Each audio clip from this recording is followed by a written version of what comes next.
बिस्मिल्लाहिर्रहमानिर्रहीम। अच्छा, आज की क्लास के अंदर हम लोग क्या करने वाले हैं, कंस्ट्रेंट्स को पढ़ेंगे। ठीक है, कंस्ट्रेंट्स का मतलब क्या होता है, रूल्स। ठीक है, तो रूल्स मैंने आप लोगों को कुछ बताए थे। ठीक है, लास्ट क्लास हम लोगों ने थ्योरी की रखी थी जो कि हमारी आई थिंक मंडे को हुई थी। ठीक है, तो आप लोगों को इसमें मैंने पूरी थ्योरी बता दी थी, जॉइंट्स की भी बताई थी और उसके साथ साथ कंस्ट्रेंट्स को भी हम लोगों ने पढ़ा था। कंस्ट्रेंट्स के अंदर हम लोगों ने प्राइमरी की को पढ़ा था, यूनिक की को पढ़ा था और उसके साथ साथ हम लोगों ने फॉरेन की को पढ़ा था। ठीक है, और नॉट नल, ऑटो इंक्रीमेंट, इन तमाम चीज़ों को हम लोगों ने पढ़ा था। इसके अलावा डिफॉल्ट को देखा था हम लोगों ने। ठीक है, तो ये कुछ कंस्ट्रेंट्स होते हैं हमारे पास। ठीक है, जो कि हम लोग किस में यूज़ कर रहे होते हैं, जो कि हम लोग माई एसक्यूएल के अंदर भी यूज़ करते हैं और अपने जो रिलेशनल डेटाबेस मैनेजमेंट सिस्टम्स हैं हमारे, उन तमाम में यूज़ कर रहे होते हैं। चाहे वो एसक्यूएल सर्वर हो, चाहे वो माई एसक्यूएल हो, चाहे वो आपका ओरेकल वगैरह हो, तमाम उसमें यूज़ होते हैं। ठीक है, अच्छा, अब हम लोग इनको डिस्कस कर लेते हैं कि क्या होते हैं। ठीक है, तो उसकी बेसिस के ऊपर मैं एक टेबल बनाता हूँ। ठीक है, और ये वाला टेबल हमारा रूल्स के साथ होगा। किसके साथ होगा,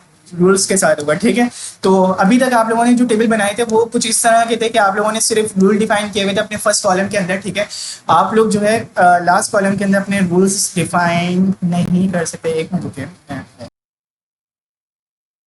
ठीक है, तो हमारे पास जो अभी तक टेबल बना रहे थे हम लोग, तो वो कौन सा बना रहे थे कि फर्स्ट कॉलम के ऊपर हम लोग आईडी, इंटीजर, प्राइमरी की, नॉट नल वगैरह हम लोग जो है ले रहे थे। ठीक है, तो ये कुछ कंस्टेंट्स हम लोग यूज कर रहे थे, ऑटो इंक्रीमेंट का यूज कर रहे थे, प्राइमरी की का यूज कर रहे थे। तो बेसिकली हम लोग जो है आज जो बनाएंगे वो तमाम कंस्टेंट्स के साथ बनाएंगे। ठीक है, तो एक कंस्टेंट्स के साथ जो है टेबल कैसा होता है और उसका इम्पैक्ट हमारे डेटाबेस की जो है इंसर्शंस पे क्या पड़ता है, उसको हम लोग आज डिस्कस करेंगे। ठीक है, तो आए एक टेबल बना लेते हैं हम लोग।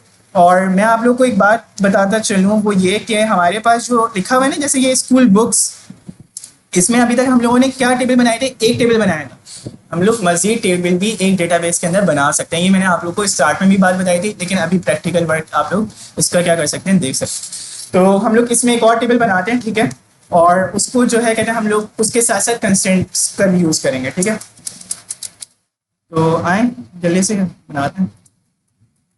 मैं यहाँ पे आया, मैंने यहाँ पे आने के बाद सबसे पहले एक टेबल बनाया है, क्रिएट टेबल इन्फो के नाम से। ठीक है, और आप लोग देखें मेरे इस डेटाबेस के अंदर सिर्फ एक टेबल है। ठीक है, और उसका नाम क्या है, इंफॉर्मेशन। ठीक है, अभी मैं एक और टेबल बनाने जा रहा हूँ यहाँ पे, और उसका नाम मैं जो है यहाँ पे रख देता हूँ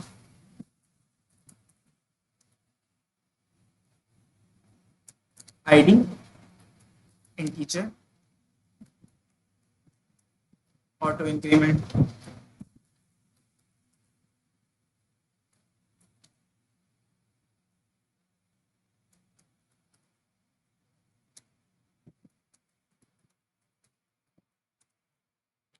अच्छा देखिए, अब हम लोगों ने इसमें कितने कंस्टेंट्स यूज किए, ऑटो इंक्रीमेंट यूज किया, प्राइमरी की यूज की और नॉट नल यूज किया। अच्छा, ऑटो इंक्रीमेंट क्या करता है, आपके पास ये काउंटर आपके जो है टेबल में लगा देता है। ठीक है, मीन्स दैट कि आप लोग जो है वन वन के बाद एक और काउंटर क्या आ जाएगा, टू, खुद ब खुद ही आ जाएगा। ठीक है, इसमें क्योंकि आप लोगों ने क्या बोल दिया, ऑटो इंक्रीमेंट लगा दिया। ठीक है, एक काउंटर आप लोगों ने किसको दे दिया, आईडी के कॉलम को दे दिया। ठीक है, वो आपकी वैल्यूज को खुद ब खुद ही जो है 1 2 3 4 5 6 7 8 9 खुद ब खुद ही करता जाएगा। ठीक है, जैसे आपकी एक और न्यू रॉ इंसर्ट होगी। ठीक है, बात समझ में आ रही।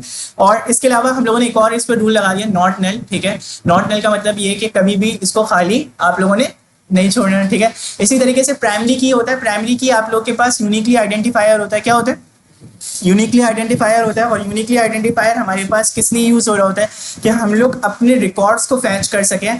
आप लोग एक कॉलम के रिकॉर्ड को भी मैच कर सकते हैं, मतलब एक अपनी एक वैल्यू को आप चाह रहे हैं कि एज को मैं फैच करूं आईडी की बेसिस के ऊपर, तो वो भी आप कर सकते हैं प्राइमरी की बेसिस के ऊपर।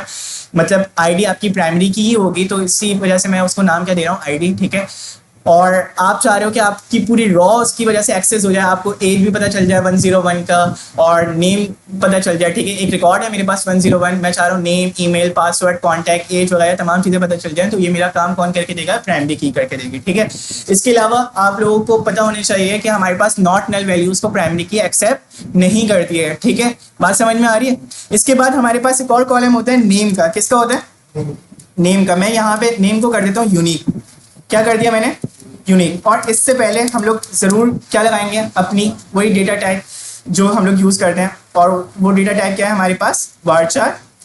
और varchar के अंदर आप वैल्यूज़ देना है अपनी, जैसे आपने वैल्यू दे दी 255। ठीक है, और यहाँ पे आके आपने क्या बोल दिया, ईमेल, ईमेल को भी आप यूनिक करना चाहो तो आप वो भी कर सकते हो। हम लोगों ने ये बात डिस्कस की थी कि यूनिक की आपके एक टेबल में कई कॉलम्स पे अप्लाई हो सकती है, जबकि प्राइमरी की ऐसे नहीं हो सकती, प्राइमरी की एक ही कॉलम पे अप्लाई होगी। ठीक है, दोनों के दरमियान डिफरेंसेस बताए थे, आप लोगों से शेयर भी कर दूंगा अपनी गिटहब रिपॉजिटरी। ठीक है, अच्छा अब देखें, अब हमारे पास जो है बार चार्ट, हम लोगों ने यहाँ पे आके क्या किया, 255।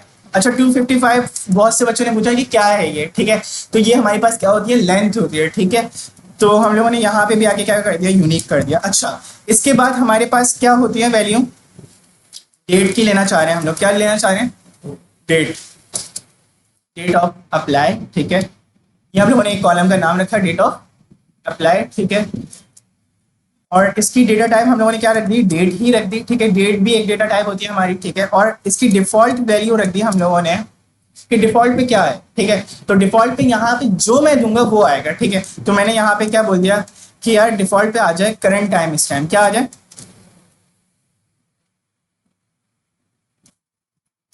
करंट टाइम स्टैम्प आ जाए। ठीक है, और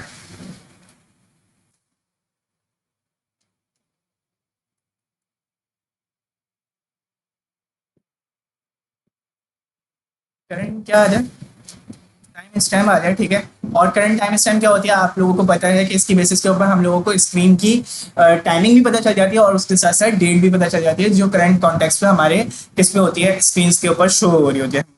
ठीक है, अब इसके बाद हमारे पास एक और चीज होती है, और वो क्या, एक और कौन सा कंस्ट्रेंट्स होता है, ये सारे हो गए ना। ठीक है, तो हम लोगों ने प्राइमरी की भी देख लिया, यूनिक भी देख लिया, डिफॉल्ट भी देख लिया, और उसके साथ साथ ऑटो इंक्रीमेंट और नॉट नल भी देख लिया। ठीक है, तो हम लोग इस टेबल को क्या करते हैं, एग्जीक्यूट करते हैं। ठीक है, और आप लोग चाहो तो इसमें एक और वो वाली कॉलम भी ले सकते हो जिसमें आप लोग क्या नहीं कर रहे हैं, कोई रूल अप्लाई नहीं कर रहे। जैसे मैंने यहाँ पे आके एज कॉलम लिया, उसमें मैं कोई रूल अप्लाई नहीं कर रहा, सिर्फ उसमें क्या लूंगा, डेटा टाइप लूंगा। ठीक है, तो मैंने डेटा टाइप ले ली। अच्छा अब देखें, अब हमारे पास जो है इस कॉलम को हम लोग एग्जीक्यूट कैसे करेंगे, हम लोग सबसे पहले यूज करेंगे, और यूज की क्यूरी आई थिंक मेरे पास ऊपर लिखी भी है, तो मैं वहीं से यूज कर लेता हूँ। यूज किस लिए करते हैं हम लोग, डेटाबेस को एक्सेस करने के लिए हम लोग क्या कर रहे होते हैं, यूज की क्यूरी का यूज करते हैं ना। तो मैं यहाँ पे आया, अब देखिए ये सिलेक्ट हो गया। अब इसके अंदर मैंने क्या बनाना है, टेबल बनाना है, और वो टेबल कौन सा है, मेरे पास ये वाला टेबल है। तो आए इसको हम लोग डिस्कस कर लेते हैं। तो मैं यहाँ पे आया, और मैंने यहाँ पे आने के बाद जैसे इसको एग्जीक्यूट किया, तो ये वाला टेबल मेरे पास क्या हो गया, क्रिएट हो गया। ठीक है, अब देखो, अब यहाँ पे आके हम लोग क्या करते हैं, इसमें डेटा इंसर्ट करते हैं, क्या करते हैं, डेटा इंसर्ट करते हैं। तो मैं यहाँ पे आया, और मैंने यहाँ पे आने के बाद लिखा है इंसर्ट इनटू इन्फो,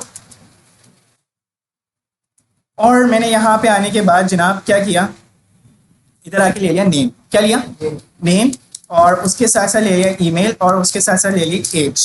मैंने डेट को नहीं लिया, और डेट को नहीं लूंगा तो उस सूरत में हमारे पास क्या हो जाएगा, डेट को हम लोग वो करेंगे तो क्या हो जाएगा, बाय डिफॉल्ट वैल्यू आ जाएगी, और वो कौन सी वैल्यू है, करंट टाइम स्टैम्प वाली वैल्यू है। ठीक है, बात समझ में आ रही है। तो अब देखिए, अब मैं यहाँ पे आया, और मैंने यहाँ पे आने के बाद क्या किया, वैल्यूज ली, और वैल्यूज लेने के बाद मैं क्या करूंगा, इधर आके मैंने यहाँ पे आके जैसे वैल्यू ले ली, और ईमेल ले ली मैंने @, और इसी तरीके से मैंने एज ले ली 12। ठीक है, और मैं यहाँ पे आके ये क्या कर देता हूँ, एग्जीक्यूट कर देता हूँ। जैसे ही मैंने एग्जीक्यूट की, तो मेरे पास क्या लिखा हुआ आ रहा है कि आपने कहते हैं इस कॉलम को क्या कर दिया, खाली छोड़ दिया। कौन सी वाले कॉलम को, डेट वाले कॉलम को। आप लोग देखें एक वार्निंग नीचे आ रही है। ठीक है, लेकिन अभी आप लोग एक चीज देखना, मैं यहाँ पे आया, और मैंने यहाँ पे आने के बाद क्या किया, सिलेक्ट ऑल फ्रॉम इन्फो। ठीक है, और मैंने यहाँ पे आके क्या कर दिया, एग्जीक्यूट किया। तो आप लोग देखें मेरे पास डेट खुद ब खुद ही आ रही है, सही है। तो आप लोग देखो मेरे पास इस तरीके से ये क्या हो गई, डिफॉल्ट वैल्यू एक्सेस हो गई। अब मैं यहाँ पे आके ये काम भी कर सकता हूँ कि मैं अपनी डिफॉल्ट वैल्यू में कराची लोकेशन में एक कॉलम लूँ, और मैंने डिफॉल्ट वैल्यू में क्या रख दिया, कराची रख दी। ठीक है, कि अगर कोई बंदा खुद से अपनी लोकेशन ना दे तो उसको आप यही समझें कि वो कहाँ का है, कराची का है। ठीक है, बात समझ में आ रही है। तो आप लोग यहाँ पे आके ये काम कर सकते हैं। ठीक है, अच्छा इसी तरीके से अगर मैं यहाँ पे आके दोबारा इसी चीज को एग्जीक्यूट करूंगा ना, इसको इंसर्ट की क्यूरी को, मतलब फातिमा नाम के साथ और एज 12 के साथ और ईमेल, ईमेल भी आपकी क्या है, एफ है जो कि यूनिक है, ठीक है, और फातिमा भी आपके पास यूनिक है। लेकिन मैं एक मतलब दोबारा करता हूँ ना, तो देखें आप, ये मेरे पास क्या करेगा, ये इसको एक्सेस नहीं होने देगा, ये बोलेगा कि डुप्लीकेट एंट्री। वैलिडेशन दी इसने। अब वैलिडेशन कैसे दी, वैलिडेशन इस तरीके से दी कि आपके पास जब सेकंड टाइम दूसरी वैल्यू आएगी सेम, तो ये उसको एक्सेस नहीं करेगा, ये बोलेगा कि आप डिफरेंट वैल्यू लेकर आए, ठीक है। अब जैसे मैं यहाँ पे आके फातिमा की जगह क्या कर देता हूँ, फातिमा फातिमा अली कर देता हूँ, ठीक है, और मैं यहाँ पे आया FA कर दिया, ठीक है, और यहाँ पे आके मैंने इसको इंसर्ट किया, तो आप लोग देखें मेरे पास ये वाली वैल्यू इंसर्ट हो गई है, ठीक है। हाँ, अगर मैं चाह रहा हूँ कि यार डेट को भी इंसर्ट करूँ, तो उसके लिए आप लोग डेट को भी कर सकते हैं। मैं यहाँ पे आया, डेट कॉलम ऐड कर दिया, ओ सॉरी, डेट ऑफ अप्लाई था ना मेरे कॉलम का नाम, डेट ऑफ अप्लाई, ठीक है। तो मैं यहाँ से आके इस कॉलम नेम का नाम ले लेता हूँ, और यहाँ से आके इसको क्या कर दिया, आप वो दें,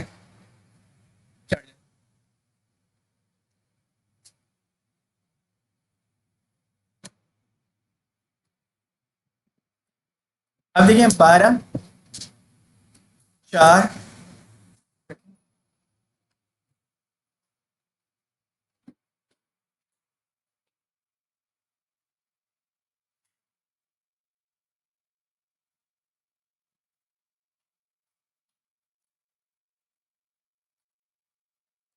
मैं यहाँ पे आया और मैंने यहाँ पे आने के बाद 12/4/2024 वैल्यू दे दी, ठीक है।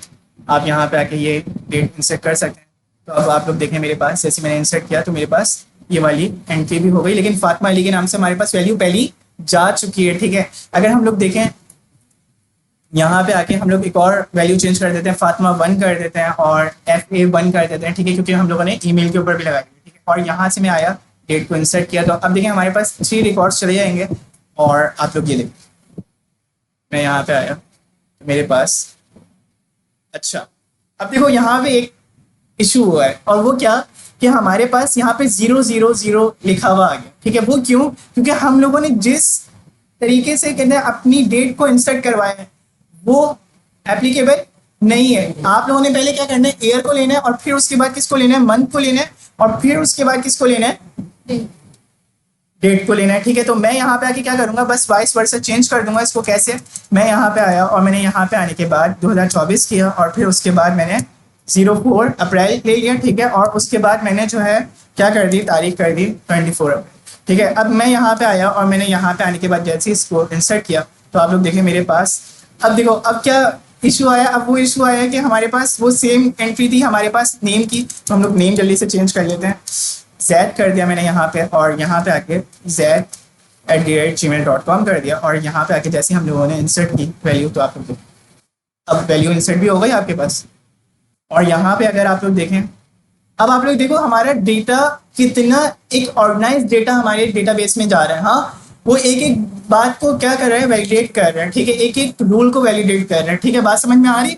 तो ये हमारे पास तमाम रूल्स का मकसद ये होता है कि आप अपना वो डेटा लेकर जाएं जो कि एप्लीकेबल हो, जो कि ऑर्गेनाइज हो, ठीक है। आपकी कहते हैं डेटा बेस जो है गार्बेज से भी बचेगी, ठीक है। तो गार्बेज कलेक्शन नहीं आएगी आपके पास, बल्कि क्या आएगी, एक कहते हैं जो आप लोगों को जिस डेटा की नीड है वही आएगा आपके पास, सही है।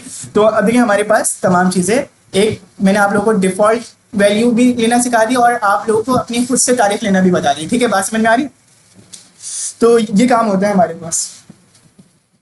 अब देखें, अब हमारे पास जो है हम लोगों ने क्या करना है, ये काम तो आप लोगों ने कर लिया कि आप लोगों ने एक रूल्स बना के देख लिया। अब नेक्स्ट हम लोग क्या करने वाले हैं पार्ट के अंदर, वो ये काम करेंगे कि जॉइंट्स को पढ़ेंगे। किसको पढ़ेंगे, जॉइंट्स को पढ़ेंगे, और उसके साथ साथ एक और रूल्स को पढ़ेंगे, और वो रूल हमारे पास क्या होता है, फॉरेन की का होता है। किसका होता है, फॉरेन की का, और उसके जरिए से हम लोग जॉइंट्स को भी पढ़ेंगे, ठीक है, इंशाल्लाह, और जॉइंट्स को तमाम को देखेंगे, ठीक है।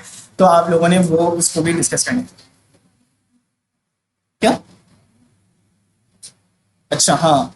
आईडी इस तरीके से क्यों आ रही है, देखें आईडी इस तरीके से इस वजह से आ रही है क्योंकि हमारी वो वाली एंट्रीज एग्जीक्यूट तो हुई है, एक मतलब काउंटर तो चला है, लेकिन वो क्या हुआ, ऑलरेडी एग्जिस्ट है, तो इस वजह से हमारे डेटाबेस का हिस्सा नहीं बन सका, ठीक है। लेकिन वो एग्जीक्यूट पास एक मतलब काउंटर हो चुका है, बात समझ में क्या, नहीं नहीं, ये इवन नंबर आपको दिख रहा है लेकिन ऐसा है नहीं। अगर आप यहाँ पे आके Z1 करेंगी और इधर आके एक काम ये कर लें, ऐसे कर लें और डेटा आप दोबारा इंसर्ट करेंगे तो आपके पास 8 ही आएगा, ठीक है, ऑड नहीं है, ठीक है, सही। तो ये बात अच्छा। अब देखिए, अब हमारे पास जो है हम लोगों ने इसको कर लिया, अभी इस पार्ट को यहीं तक रखते हैं, ठीक है। नेक्स्ट पार्ट में हम लोग इंशाल्लाह इसको कर लेते हैं, फॉरेन की और ज्वाइंट्स के कॉन्सेप्ट।